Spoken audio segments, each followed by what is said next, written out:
이 시간 하나님께서 우리에게 주시는 생명의 말씀은 에스겔 36장 1절에서 15절 말씀입니다.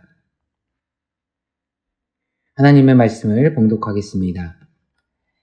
인자야, 너는 이스라엘 산들에게 예언하여 이르기를, 이스라엘 산들아, 여호와의 말씀을 들으라. 주 여호와께서 이같이 말씀하시기를, 원수들이 내게 대하여 말하기를, 아하, 옛적 높은 곳이 우리의 기업이 되었도다 하였느니라.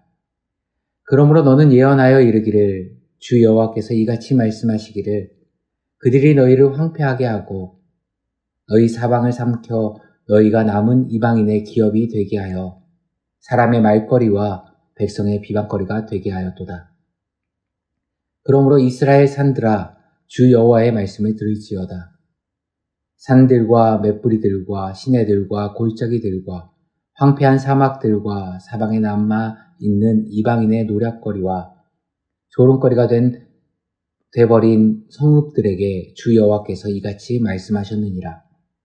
주 여호와께서 이같이 말씀하시기를, 내가 진실로 내 맹렬한 질투로 남아있는 이방인과 에돔 온 땅을 쳐서 말하노니, 이는 그들이 심히 즐거워하는 마음과 멸시하는 심령으로 내 땅을 빼앗아 노력하여 자기 소유를 삼았음이라.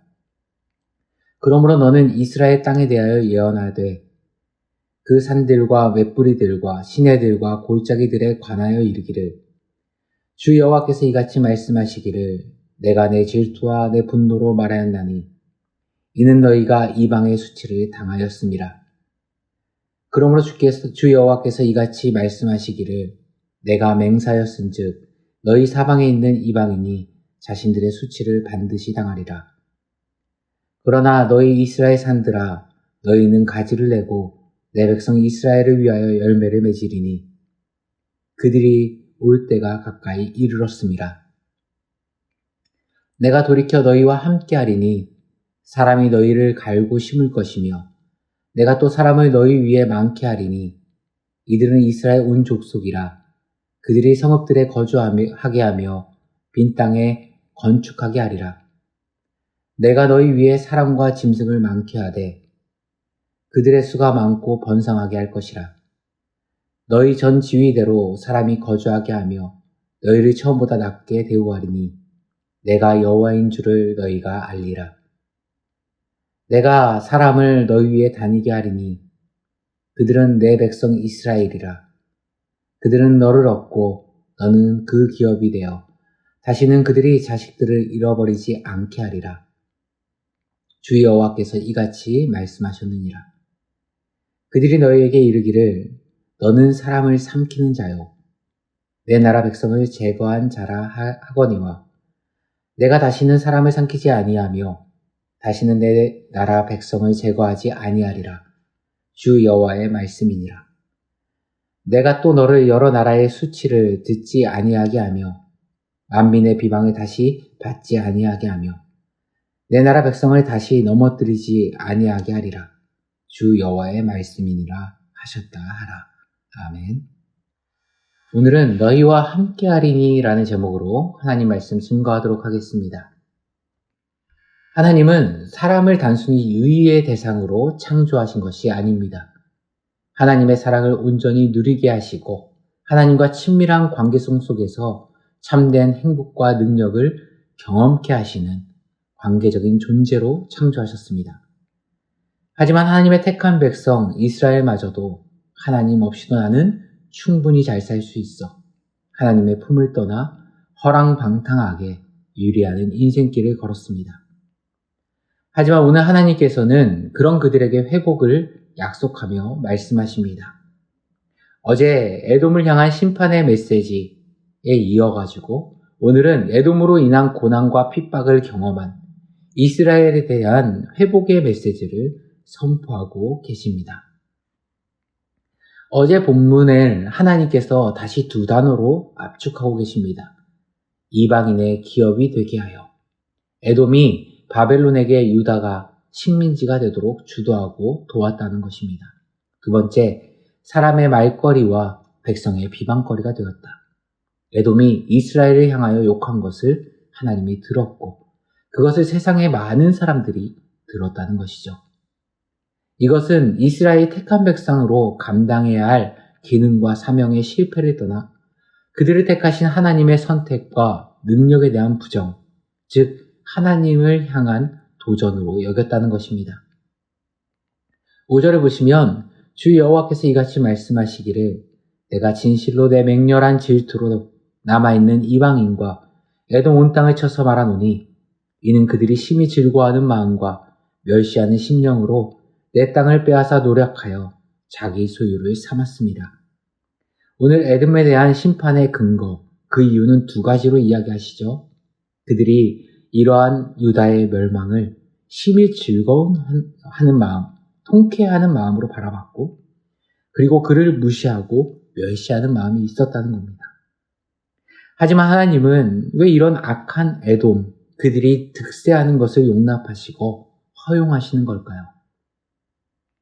에돔이 강성해질 수 있는 것은 바벨론이 세계 패권을 주무를 수 있는 것은 모두 다 하나님의 일시적인 허용이 있기 때문에 가능한 일입니다. 바벨론 이전 아수르 제국이 아무리 강성하고 흉폭한 전투민족이라 할지라도 하나님의 용납하심이 없어서 유다를 그렇게 둘러싸고도 하루아침에 14만 4천 명이 패스트로 몰살해버리고 그 사건으로 말미암아 아수르 제국의 몰락이 시작된 것처럼 하나님의 일시적인 허용이 없다면 그 어떤 민족도 이스라엘의 털끝 하나 상하게 할 수 없습니다. 그렇다면 왜 하나님께서는 택한 백성, 그 이스라엘 백성의 민족적인 고난과 멸시, 고통을 허용하신 것일까요? 그것은 증상치료가 아닌 근원치료를 할 수밖에 없는 상황과 직면했기 때문에 그렇습니다. 여러분은 사랑니를 발치해 보신 분들이 계실 겁니다.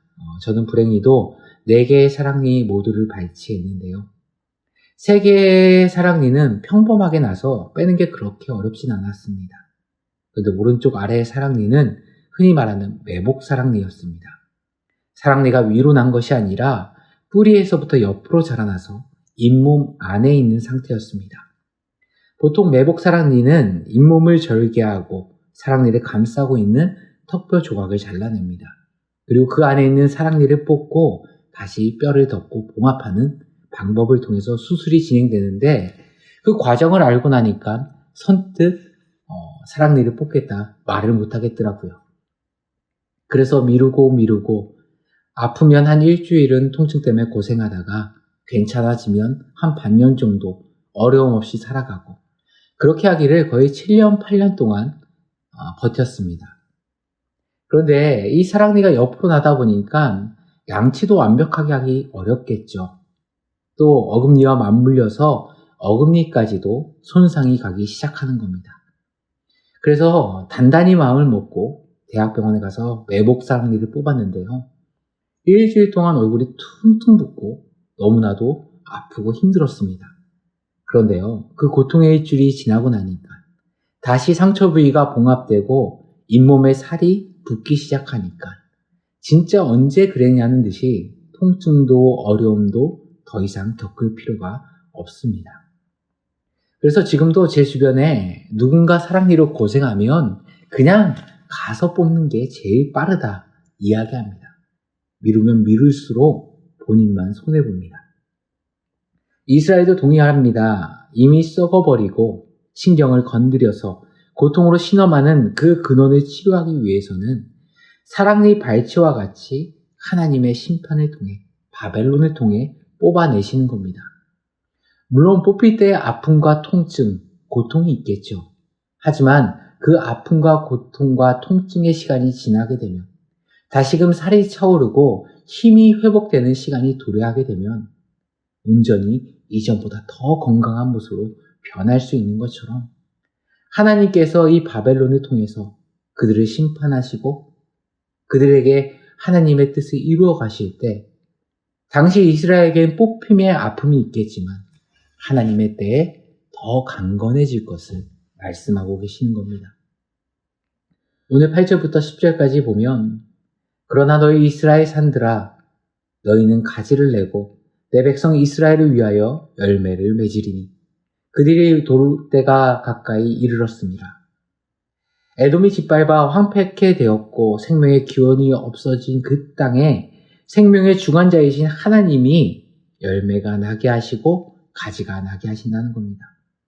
모든 생명의 풍성한 열매가 다시 맺히기 시작한다는 것이죠. 또 너희와 임마누엘 하나님으로 함께하며 번성케 하시겠다 약속을 주고 계십니다. 우리의 삶도 마찬가지입니다.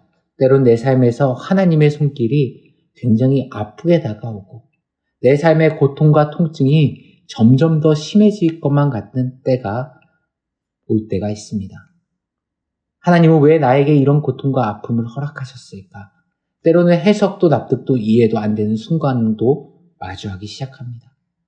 하지만 한 가지 확실한 것은 우리 하나님은 지금 나의 삶의 고난을 통해 더욱 우리가 강건하게 회복되게 역사하실 것입니다. 그 모든 회복과 치료의 과정을 우리와 함께하고 계시며 다시 모든 생명의 풍성함이 맺히도록 생명을 불어넣어 주실 것입니다. 오늘 말씀을 정리하도록 하겠습니다. 때로는 하나님께서는 우리에게 증상만이 호전되기 위해 치료하는 것이 아니라 우리가 보다 근원적으로 주님 안에서 온전히 세워질 수 있도록 우리 삶의 근원, 그 중심을 흔드실 때가 있습니다. 물론 그 순간 아프고 고통스럽고 이해도 안 되죠. 하지만 결코 그것이 우리를 향한 하나님의 사랑의 부재를 말하는 것이 아님을 붙드시길 원합니다. 지금 당장은 우리가 하나님의 계획을 다 알 수 없어도 오늘 말씀과 같이 그 모든 과정을 임마누엘 하나님으로 함께하고 계시고 다시금 우리에게 생명의 가지가 뻗고 풍성한 열매의 소선이 맺히도록 만드실 그 하나님의 선하심을 바라보는 오늘 한 날의 삶 되기를 간절히 소망합니다. 함께 기도하시겠습니다. 참 좋으신 하나님 아버지, 때론 나의 삶의 표면적인 모습들만 바라보며 하나님께 서운하고 하나님께 눈물을 흘리며 원망하고 애통하는 마음으로 신앙생활하며 하루를 살아가는 것이 아니라 그 심판과 징계 넘어 우리를 더 풍성함으로 이끄실 하나님의 계획과 놀라우신 뜻을 우리가 주목할 수 있는 주의 백성들 되기를 소망합니다. 아버지 함께하여 주시고 힘주시고 우리의 모든 심령을 붙들어 주옵소서. 이 모든 말씀 우리 주 예수 그리스도의 이름으로 기도드리옵나이다. 아멘.